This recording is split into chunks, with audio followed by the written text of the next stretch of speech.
What's going on, guys? This is Kaisharo. Welcome back. So today I'm going to share my Voiceless voice deck profile that have won 11th place on the recent Blackluster Soldier Normal Monster event Phantom Nightmare tournament in the Philippines.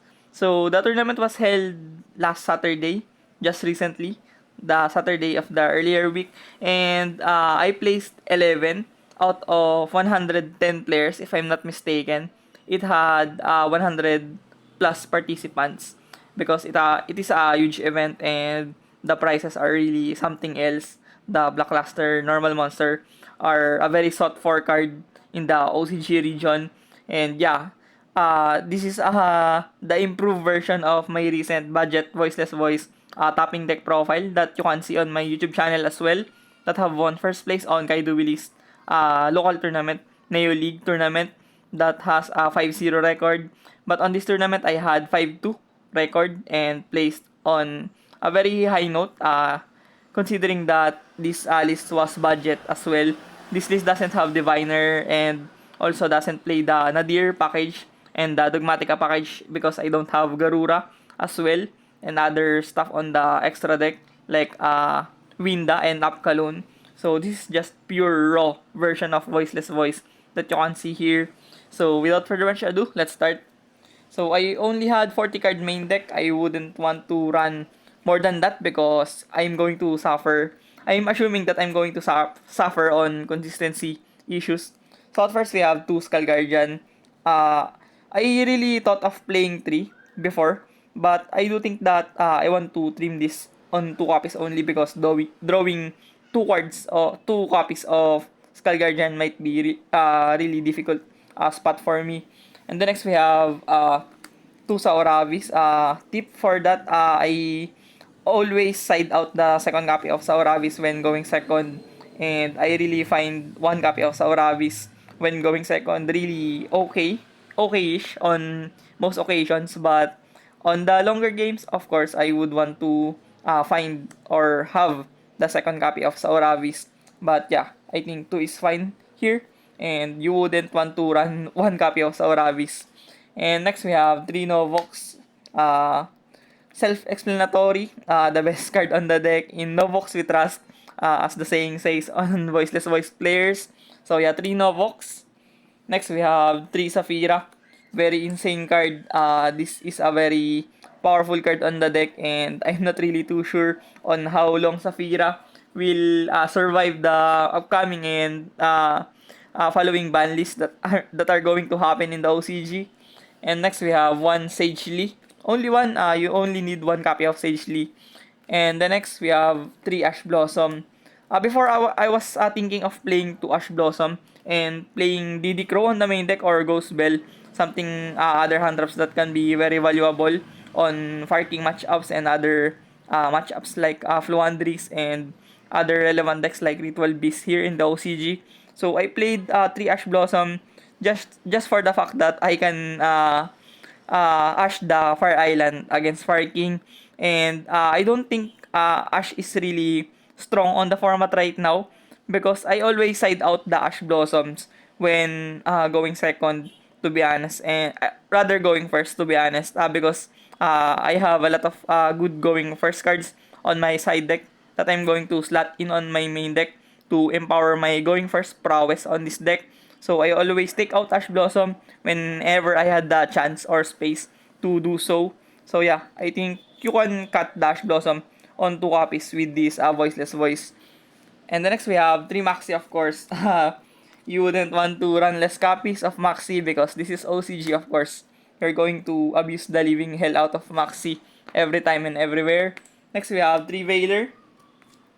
I'm thinking of cutting this Veiler when the support from Lede comes on this Voiceless voice archetype. So yeah, I think Veiler can be very good card right now in the format. You can stop a lot of plays from the Snake Eyes and Fire Kings decks, but it's really not that great on rogue matchups, especially on control decks matchups. Veiler can be very underwhelming, but yeah, I do have space on the main deck because this is a pure version. It doesn't have Nadir and doesn't have the Diviner and Trias. So yeah, I do have a lot of space. Next we have 2 Droll.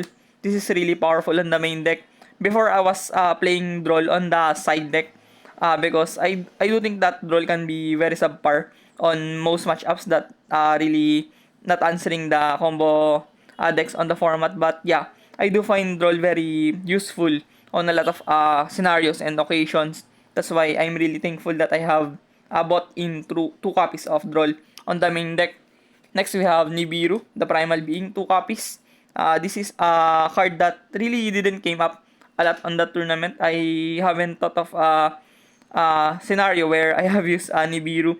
But nonetheless, I do think that Nibiru is a very good card to ensure your safety against much more faster combo decks than you, because Voiceless Voice is a very good deck, but it's not really as fast as the other combo decks on the OCG and metagame in general. So yeah, I do have to run two copies of Nibiru, and you can also tribute this Nibiru when you are lacking on your tribute materials for your ritual summon. So yeah, I think two Nibiru is fine.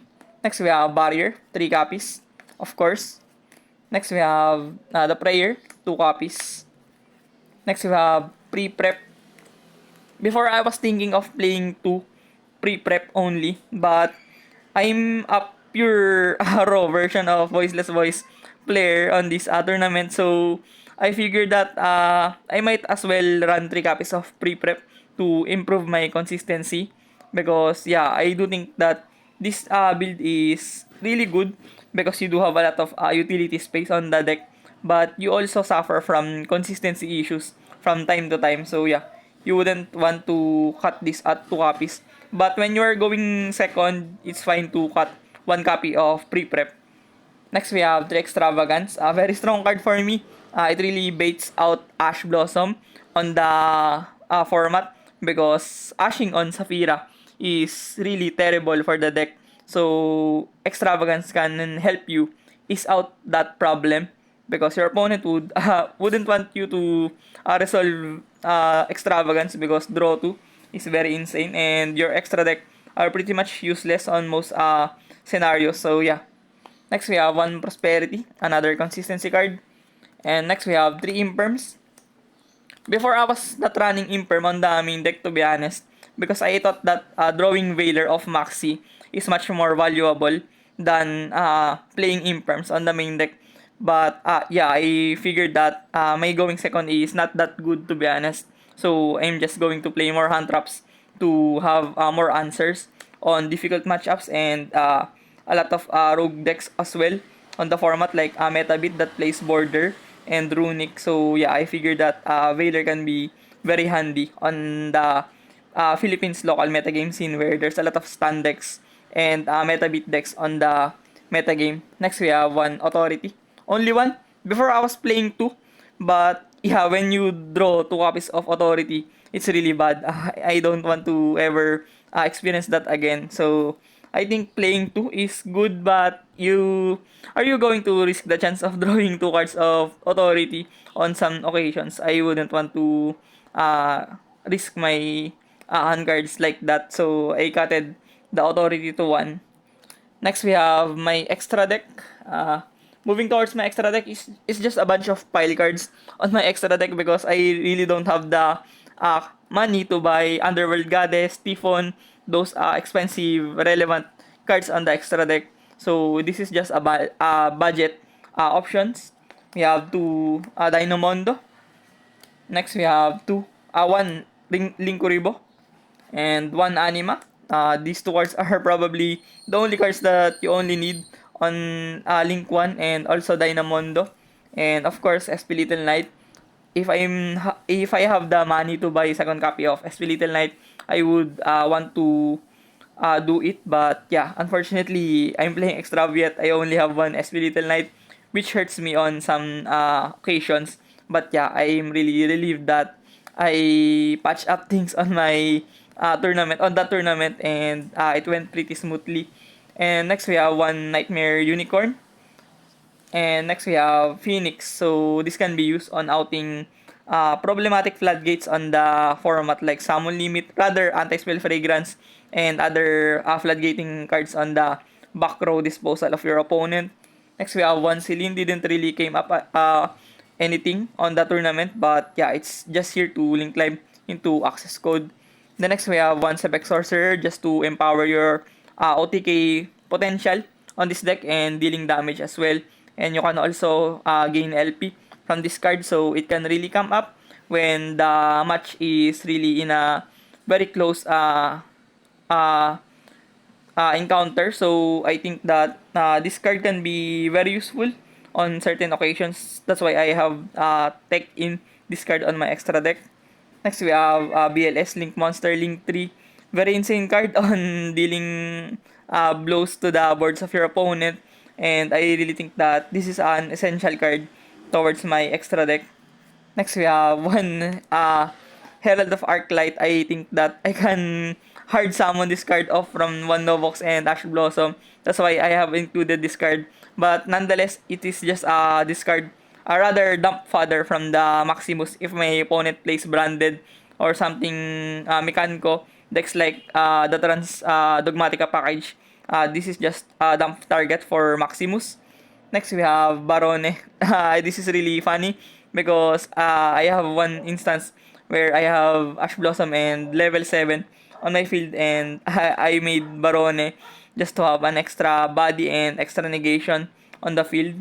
Next, we have Nightwing Gale. It didn't really came up on that tournament, but yeah, it's just a safety net when your board is really fragile and you end up on premature board with your level 1s with Veilers and Novox. So you just make this just to survive the turn and also deal additional damage because the attack of Novox is only 50.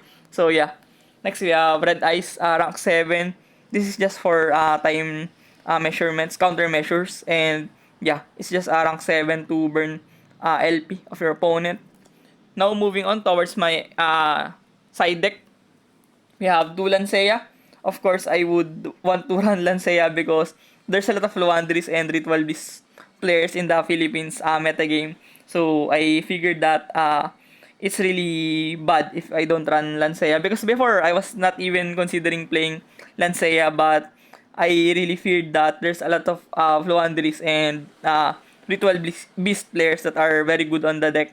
And I think Lancea is the best answer for them. Next, we have Cosmic Cyclone. The best card on the side deck, you would want to find Cosmic Cyclone every time when you're going second on the majority of the meta decks right now in the format. And not only it answers the Fire King matchup, it can also out the Anti-Spell Fragrance, which can be very hurtful against you on some occasions. Next, we have Too Cold by the Grave. I play this card because I really fear the instance where I got rolled or shifted by my opponent. So yeah, Cold by is just here for utility. Next we have Harpy's Feather Duster. This really didn't came up. I figured that I might cut this Feather Duster for something like Ghost Bell or other cards here on my side deck that can help me improve my chances against Fire King and Snake Eyes. But yeah, I do think that it's a safe measure as well to have extra back row removal for control based matchups. Next we have 3 anti-spell fragrance. This is really what do you call this, controversial on my side deck because I do have instance where I'm also losing from my own anti-spell because I cannot use my spell cards. I top deck extravagance yet I cannot use it because I already have a face up anti-spell fragrance. I know most people really rate anti-spell as a very good card right now in the format, but it can really backfire on certain occasions, especially on a simplified game state. It's really hard to play around this card as well. So I'm thinking of cutting this card on future formats because I also play summon limit and I'm thinking of bumping the ratio of my summon limit into 3. And unlike anti-spell, summon limit really probably the MVP card on that tournament for me because it really stopped combo decks like Pendulum Magician, which I faced as well on the most crucial round, on the round 7, and Summon Limit really helped me a lot on that particular game. So I really what they call this, I really patronize playing Summon Limit on Voiceless Voice because this is a very effective card and you also get no drawbacks from this because you only summon 1 to 2 times only on a single turn. So summon limit is really strong for this Voiceless Voice deck. Next, we have 2 copies of Evenly Match because I'm thinking that I could be facing rogue decks on the tournament, and most rogue decks struggle around evenly. So I played 2 copies of Evenly Match.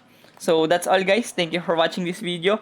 Before I end this video, I just want to thank my Kaido Willis community, tabletop community friends who helped me practicing on the tournament, before the tournament, and for all the people who have supported me on the process. So thanks again to them, and yeah, see you on the next one. Peace.